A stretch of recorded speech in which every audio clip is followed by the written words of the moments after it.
Seinfeld for New Realities, and I'm very happy to be here with Marianne Williamson, who's running for Congress. She's running for Congress in the 33rd District of California. And you know, you've talked a lot about the political aspect, but I want to know personally, how's it affecting you? Well, first of all, is this stretching you? Is this the next step, would you say, in a public speaking career? Well, I'm talking about the same principles, really, that I've been talking about for 30 years, but applied to a larger we, a sense of the collective.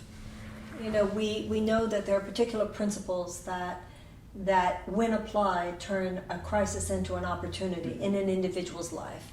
And those same principles apply to turning a crisis into an opportunity in a nation's life. And those principles have to do with a very deep inquiry into who we are, and what our principles are, and whether we actually stand on them, whether we ourselves have things we need to look at, shadow parts of ourselves, things we need to atone for, things we need to make amends for, places we need to change. So a nation Abraham Lincoln said, a nation has to confess its sins. So I think that the conversation about transformation, about transforming an individual life, is not that different than a conversation around transforming a country. So I don't feel I'm changing careers.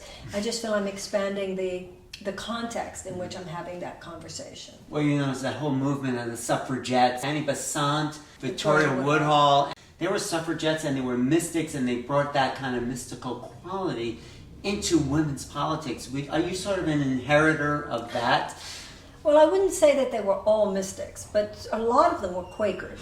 There were the mystics in there, but a lot of them were Quakers, as many Quaker movement gave birth to the abolitionist movement. And of course, the civil rights movement emerged from a preacher, of course, from Atlanta, and his Southern Christian Leadership Council. So the spiritual community involvement in the great social justice movements of the United States has been profound. In fact, all the great social justice movements emerged from groups of people who were standing for a political principle out of a moral conviction. And that is where our real power lies. So tell me personally, though, has it been hard? I mean, how has this changed you as a human being? Well, I'm aware I'm doing something very public, but I've been in a public career for 30 years. So I've certainly had a lot of rehearsal. But this is a bigger game. I think that it is extremely inspiring how many other people feel as I do, that it's time for a new conversation. So that part of it is more enjoyable than I even expected. But building a political campaign is more difficult even than I expected. But what's happening for you inside of you, personally, in your feelings and emotions? Well, that to me is a personal answer. Part of it is very pleasurable. Yes. I'm having a good time. Yes. And part of it is very difficult and it's very stressful. What has been the most true. stressful part of this? Well, you know, the traditional political conversation is very different than one that many of us like to be having. And yet, where it's all spiritual.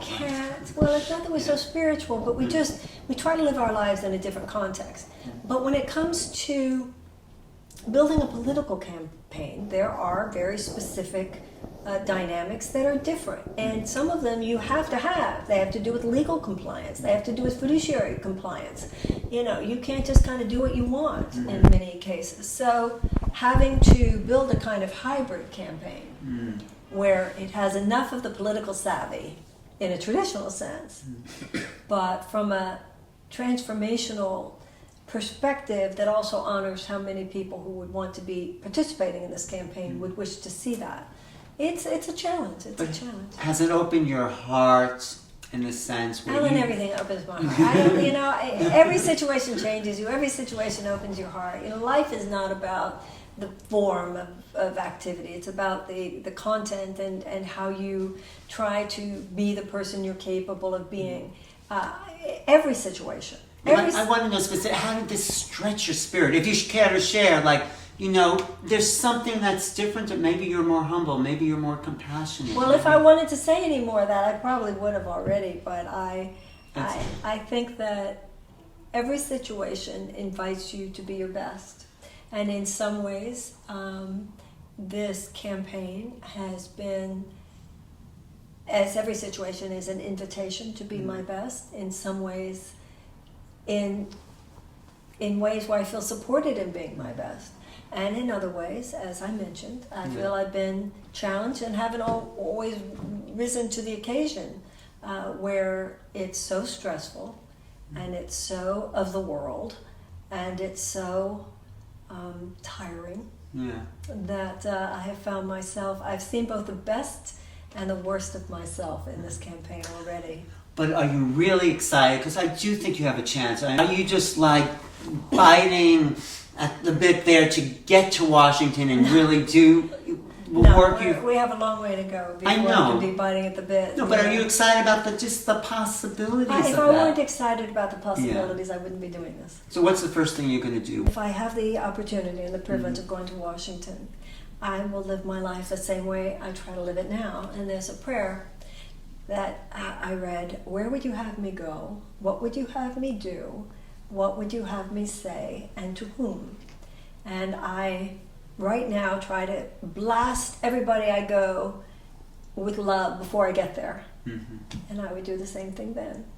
What would you say to Obama or the Congress if you had a chance to stand up in front of the world, in front of the public? I'll say whatever it seems appropriate for me to say at the time. Well, I wish you a lot of luck and love, and it seems like you are being stretched by spirit itself into this role. And it's hard. I mean, I'm sure you're dealing with thousands. I mean, you were already a public figure, but now there's a whole other level of publicness that, no? Well, it's people. It's one-on-one with people now. It's, as a spiritual student, we're taught to be less concerned with form and more concerned with content. Form, big, small, it's never as significant as it appears. Well, I know what matters is people coming together because we love each other. Well, I know you're going to make a difference. Thank you. And I think as you go on, as this could be a career, you'll maybe run for senator. Who knows? Who knows? God, right now we have so much on our plate to even win the runoff in a congressional campaign. Okay. Well, let's not get ahead of ourselves. Okay, is there any final words you want to say to your constituents, possible constituents? Thank you for the honor. Thank you for the honor. Thank you. God bless you, honey. I'll see you in New York. Thank you. Okay. March 12th. Thank you.